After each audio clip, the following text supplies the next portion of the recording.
आज हम लोग डिस्कस करते हैं अबाउट ऑर्गेनाइजिंग। ऑर्गेनाइजिंग क्या है? एक फंक्शन है किसका? मैनेजमेंट का, जिसके अंदर हम लोग क्या बातें करते हैं। टोटल कितने फंक्शन है मैनेजमेंट के? 5। फर्स्ट कौन सा है? प्लानिंग। सेकंड कौन सा है? ऑर्गेनाइजिंग।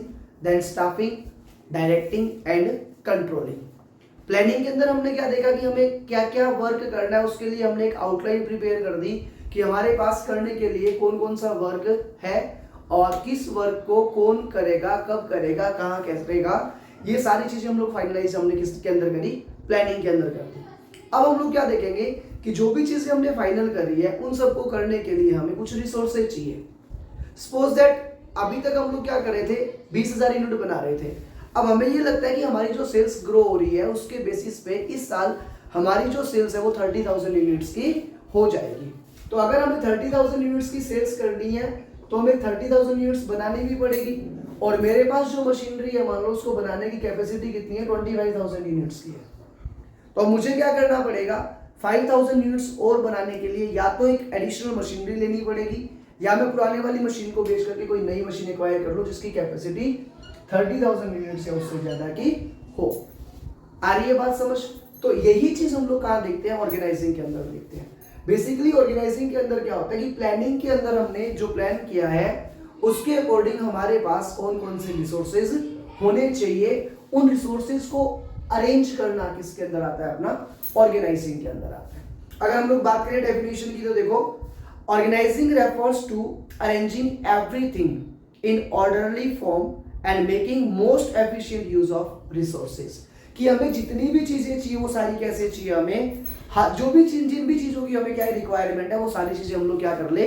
अरेंज कर ले और उनका किस तरीके से यूज करें? मोस्ट एफिशिएंट वे में हम उनको क्या करें? यूज करें, जिससे कि वो वेस्ट ना हो, रिसोर्सेज सही तरीके से इफेक्टिवली और एफिशिएंटली क्या हो? यूज हो, यूटिलाइज हो। ऐसा हम लोग ऑर्गेनाइजिंग के अंदर देखते हैं। जैसे अगर हम लोग बात करें, हम लोग कोई भी प्रोग्राम बनाते हैं स्कूल के अंदर, जैसे मान लो आगे एनुअल डे सेलिब्रेट होने वाला है या कुछ भी है, तो उसके लिए क्या किया जाएगा? उस ओवरऑल एक्टिविटीज के लिए एक पर्सन को हेड अपॉइंट कर दिया जाएगा, इंचार्ज बना दिया जाएगा। वो हेड या इंचार्ज क्या करेगा? उसके नीचे जितने भी टाइप के एक्टिविटीज होने वाली हैं उन सबको देखने के लिए वो क्या करेगा? अपने साथ टीचर्स की एक टीम ले लेगा। जैसे कि मान लो हमें एनुअल डे सेलिब्रेट करना है, एनुअल फंक्शन ऑर्गेनाइज करना है, तो कुछ कल्चरल एक्टिविटीज हमारे पास रहेंगी जिनके अंदर हो सकता है डांस, सिंगिंग, या कुछ स्पोर्ट्स से रिलेटेड एक्टिविटीज हो सकती है, योगा वगैरह का कुछ हो सकता है, स्पीच हो सकता है, और उसके अलावा भी बहुत सारी चीजें हैं। हम लोग क्या करेंगे? इन सभी टाइप की एक्टिविटीज के लिए एक एक टीचर को ड्यूटी दे देंगे कि आप इन सबको देखोगे, चेक करोगे। जैसे डांस का जो टीचर है स्कूल में, जो डांस की ड्यूटी, डांस जो सिखाता है, उस टीचर को हमने क्या किया? डांस की टीम का हेड बना दिया। सिमिलरली सिंगिंग के लिए जो टीचर है वो जितने भी बच्चे गाना वगैरह जो गा रहे हैं वो उनका काम सारा वो देखेंगे। स्पोर्ट्स का जो हेड है वो क्या करेगा? जो भी बच्चे स्पोर्ट्स की या फिर अदर कोई एक्टिविटीज दिखाने के लिए प्रिपेयर कर रहे हैं तो उनके सबको मैनेज करने का काम कौन करेगा? स्पोर्ट्स टीचर करेगा। सिमिलर वे में जो योगा टीचर है वो क्या करेगा? जो बच्चे योगा सीखेंगे या योगा की जो एक्टिविटीज परफॉर्म करेंगे उनको प्रिपेयर करेगा। और लैंग्वेज जो टीचर है हिंदी के लिए हिंदी का टीचर, और इंग्लिश स्पीकिंग स्पीच के लिए इंग्लिश लैंग्वेज का जो टीचर है वो इन सब चीजों को मॉनिटर करेगा। अब इनका और काम क्या रहेगा? ये टीचर्स डेली उन बच्चों को क्या करेंगे? प्रिपेयर करेंगे। और प्रिपेयर करने के बाद हो सकता है जो हेड है जो पूरे इवेंट को देख रहा है ये उसको रिपोर्ट करेंगे कि आज मेरे पास इतने बच्चे थे, इन बच्चों ने इन इन गानों पे ये प्रैक्टिस करी है, इतनी प्रैक्टिस होगी, हमें इतना टाइम और चाहिए। या मान लो जैसे हमें क्या करना है, कोई एक्टिविटी वगैरह कुछ करनी है, लाइक हमें कुछ पेंटिंग वगैरह बनानी है मान लो, तो पेंटिंग को बनाने के लिए हमें कुछ सामान चाहिए, कुछ थर्मोकोल शीट्स वगैरह चाहिए, चार्ट्स वगैरह चाहिए, कलर वगैरह चाहिए। तो वो सारी चीजें यहाँ पर ला करके हमें क्या करनी पड़ेगी? अरेंज करनी पड़ेगी, मैनेज करनी पड़ेगी। ठीक है, तो ये सारी की सारी चीजें किसके अंदर आती है? ऑर्गेनाइजिंग के अंदर आती है। आगे हम लोग बात करते हैं ऑर्गेनाइजिंग प्रोसेस की। आई थिंक सो कि ऑर्गेनाइजिंग का मीनिंग हमें क्लियर हो गया होगा। अब हम लोग बात करते हैं ऑर्गेनाइजिंग की प्रोसेस की। अब देखो ऑर्गेनाइजिंग के अंदर क्या इतने सारे लोग हैं, इतने सारे काम है, तो जब बहुत सारे लोग होते हैं तो हमें उन सब चीजों को क्या करना पड़ता है, सिस्टमेटिकली मैनेज करना पड़ता है। तो हमारी जो ऑर्गेनाइजिंग की प्रोसेस है वो मेनली 4 स्टेप के अंदर क्या है, डिवाइडेड है। हमारी जो ऑर्गेनाइजिंग की प्रोसेस है वो क्या है, 4 स्टेप के अंदर डिवाइडेड है। सबसे पहले हम लोग क्या देखते हैं, आइडेंटिफिकेशन। हम लोग आइडेंटिफाई करते हैं कि कौन कौन सा वर्क है और उस वर्क को क्या किया जाता है, डिवाइड किया जाता है कि ये अलग अलग वर्क हैं।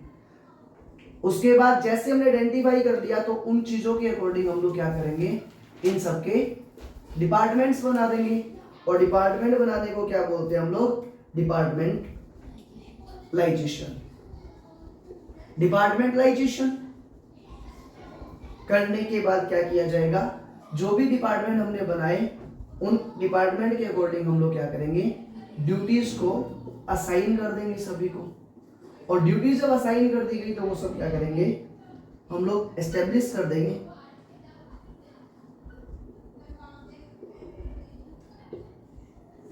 Reporting relationship. अब 1 बाय 1 हम लोग क्या करते हैं, इन चारों स्टेप को समझते हैं। जैसे कि हमारा फर्स्ट स्टेप क्या है बेटा, identification and division of work. First of all हम लोग ये देखेंगे कि हमारे पास करने के लिए कितने सारे काम हैं, कौन कौन से अलग अलग काम हमारे पास हैं। जैसे अभी हमने देखा था डांसिंग का हमारा टास्क था, सिंगिंग का टास्क था, स्पोर्ट्स का टास्क था, योगा का टास्क था, ये सारे टास्क थे ना। इन सब के अकॉर्डिंग हमने क्या किया, इन सब के हमने आइडेंटिफाई कर दिया कि ये अलग अलग चीजें हम लोग करने वाले हैं। तो कौन कौन सी अलग अलग चीजें हम लोग करने वाले हैं, वो आया identification and division of work के अंदर। हमने अलग अलग वर्क को असाइन कर दिया कि हमारे पास ये काम अलग अलग करने के लिए है। अब उसके बाद हम लोगों को क्या करना पड़ेगा, सेकंड पॉइंट इज डिपार्टमेंटलाइजेशन। जैसे हमने डांस का डिपार्टमेंट अलग बना दिया, सिंगिंग का डिपार्टमेंट अलग बना दिया, स्पोर्ट्स का डिपार्टमेंट अलग बना दिया और योगा का डिपार्टमेंट अलग बना दिया। उस तरीके से अलग अलग डिपार्टमेंट बना दिए जाएंगे और उन डिपार्टमेंट के अंदर हम लोग क्या करेंगे, एक टीचर इन डिपार्टमेंट में हेड बना दिया जाएगा जो सारा काम देखेगा। उसको हमने ओवरऑल उस डिपार्टमेंट की ड्यूटी असाइन कर दी और उसके साथ जितने भी लोग जुड़े हैं, जो अदर टीचर्स हमने साथ में दिए हैं, वो सारे टीचर्स उसे क्या करेंगे, सपोर्ट करेंगे और जो बच्चे हैं उन सबको गाइड करेंगे। अब डेली इनका कितना वर्क हो रहा है, जो भी वर्क करने के लिए इनको दिया गया वो वर्क ये लोग टाइमली प्रॉपरली कर रहे हैं, नहीं कर रहे, किस स्पीड से किस पेस से इनका काम चल रहा है, वो सारी बातें ये क्या करेंगे, अपनी जो भी हायर अथॉरिटीज है उसको रिपोर्ट करेंगे। मतलब क्या हो गया, इनके बीच में एक रिपोर्टिंग रिलेशनशिप एस्टेब्लिश कर दी जाएगी। याद रखने के लिए हम लोग कर सकते हैं आईडी, या आईडी मांगता है, कौन मांगता है, Airtel. Identification and division of work, D for departmentalisation, मांगता है एयरटेल। एयर का मतलब क्या, असाइनिंग ऑफ ड्यूटीज, और ई का मतलब क्या आ गया, एस्टेब्लिशिंग रिपोर्टिंग रिलेशनशिप। ठीक है, ये हमारी कंप्लीट हो गई ऑर्गेनाइजिंग प्रोसेस। उसके बाद जो थर्ड टॉपिक आता है इस चैप्टर के अंदर, वो आता है हमारा इंपॉर्टेंस और सिग्निफिकेंस ऑफ ऑर्गेनाइजिंग। नेक्स्ट जो हमारा टॉपिक आता है वो क्या आता है, इंपॉर्टेंस ऑफ ऑर्गेनाइजिंग।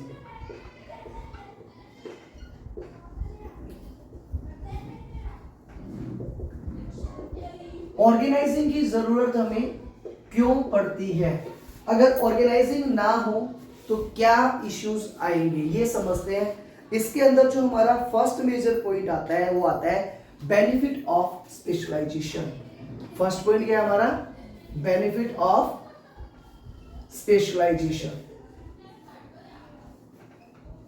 भाई ऑर्गेनाइजिंग के अंदर क्या होगा, जैसे अभी हमने देखा कि सिंगिंग का जो वर्क करना है, करवाना है काम सारा, वो सब करवाने के लिए हम लोग जो म्यूजिक टीचर हमारा उसी को अपॉइंट करेंगे, वही सब कुछ चीजें सिखाएगा।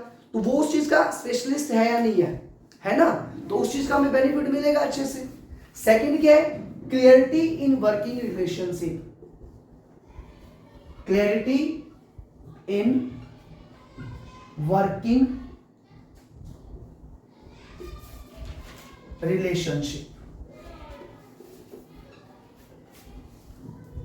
क्लियरिटी इन वर्किंग रिलेशनशिप का मीनिंग क्या होता है कि जब भी हम लोग काम करेंगे तो यहाँ पे जो भी हमारी टीम है उन सबको ये पता होगा कि किसका सुपीरियर, किसका बॉस कौन है, किसे अपने वर्क के लिए किसको रिपोर्ट करना है, ये सारी बातें उन्हें पता रहेगी। ऐसा नहीं है हर कोई आके पूछ रहे तुम्हारा काम हुआ या नहीं हुआ, इनके सामने ये रहेगा कि मुझे मेरा वर्क कितना हुआ ये मुझे किसको बताना है। जैसे टीचर का सिलेबस हुआ नहीं हो किसको बताएगा, कोऑर्डिनेटर को बताएगा, और कोऑर्डिनेटर किसको बताएगा, प्रिंसिपल को बताएगा। तो इसी तरीके से एक चेन सिस्टम पूरा वर्क करता है ऑर्गेनाइजिंग के अंदर।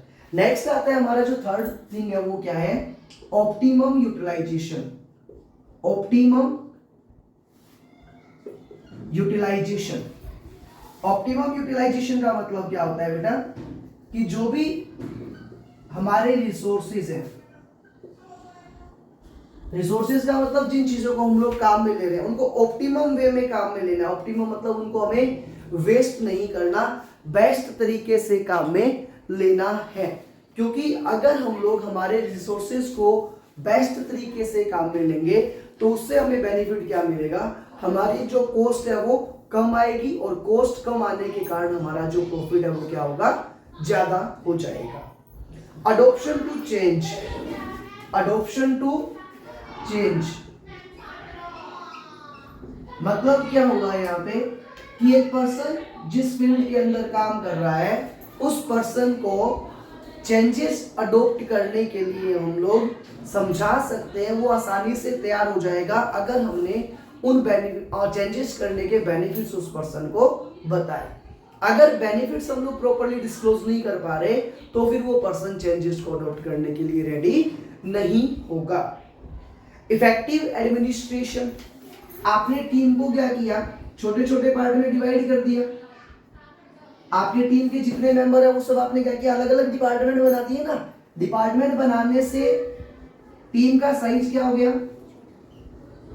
छोटा हो गया, और टीम का साइज छोटा होने के कारण अब एक पर्सन को कम लोगों को मैनेज करना पड़ेगा। भाई उसके पास बहुत सारे लोग मैनेज करने के लिए नहीं रहेंगे, थोड़े थोड़े लोगों को, एक पर्सन 10 लोगों को मैनेज कर रहा है और वही एक पर्सन को बोला गया कि आपको 50 लोगों को मैनेज करना है। ज्यादा इफेक्टिव कहाँ रहेगा, जहां पे हम लोग 10 लोगों को मैनेज कर रहे हैं। तो यहाँ पे जब अलग अलग डिपार्टमेंट बन गए, अलग अलग टीम्स बन गई, तो ये लोग क्या कर पाएंगे, चीजों को ज्यादा इफेक्टिवली मैनेज कर पाएंगे।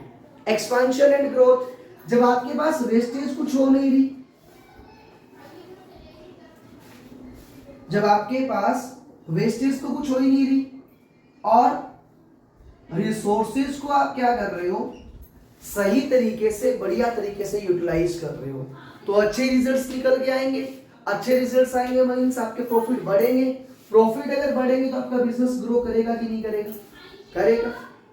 नेक्स्ट आता है डेवलपमेंट ऑफ पर्सनल। एक फील्ड का जो पर्सन है वो क्या कर रहा है, रेगुलरली एक ही फील्ड के अंदर वर्क किए जा रहा है। जब भी कोई नया ट्रेनिंग, कुछ नया कोई इक्विपमेंट वगैरह कुछ आते हैं, हम उसकी ट्रेनिंग वगैरह कंडक्ट करवा देते हैं। ट्रेनिंग वगैरह कंडक्ट करवाने से क्या होगा, उसके अंदर जो भी कमियां हैं वो दूर हो जाएगी, और जो नई नई चीजें उसको क्या है, सीखने को मिलेगी। और नई नई चीजों को जब वो काम में लेगा, सीखेगा, तो ओवरऑल क्या होगा, उसका डेवलपमेंट होगा, है ना। तो ये सारी चीजें किसके अंदर आती है बेटा, इंपॉर्टेंस ऑफ ऑर्गेनाइजिंग के अंदर। ये सारी चीजें आती है हमारी इंपॉर्टेंस ऑफ ऑर्गेनाइजेशन के अंदर। एक बार फास्टली रिवाइज कर लेते हैं। फर्स्ट पॉइंट कौन सा था, बेनिफिट ऑफ स्पेशलाइजेशन। मतलब क्या होगा कि जो पर्सन जिस चीज के अंदर स्पेशलिस्ट है उसको वही काम करने के लिए उसी डिपार्टमेंट के अंदर हम लोग क्या करेंगे, रखेंगे।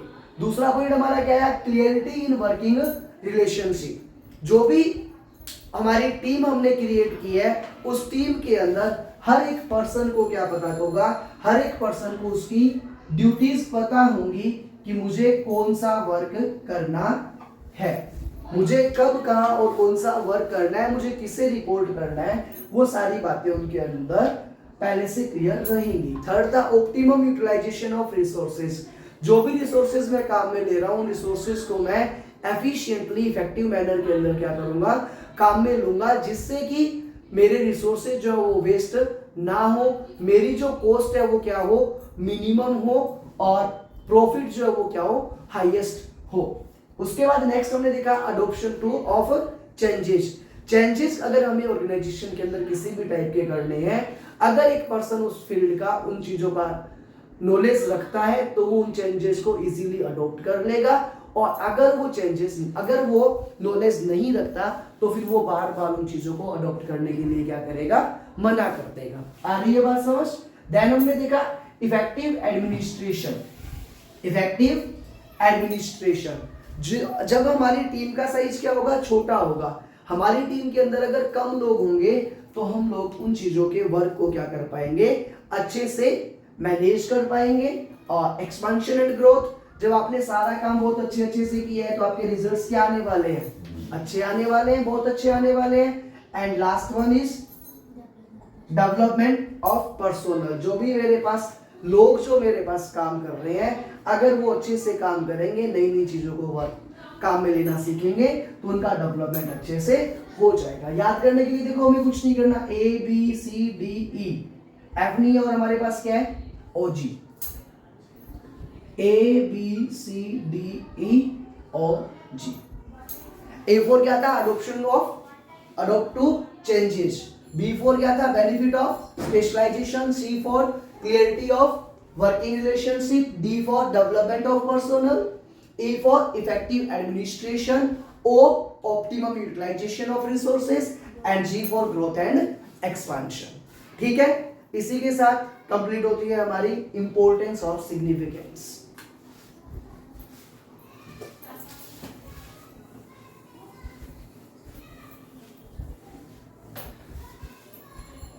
नेक्स्ट हम लोग बात करते हैं ऑर्गेनाइजेशनल स्ट्रक्चर की।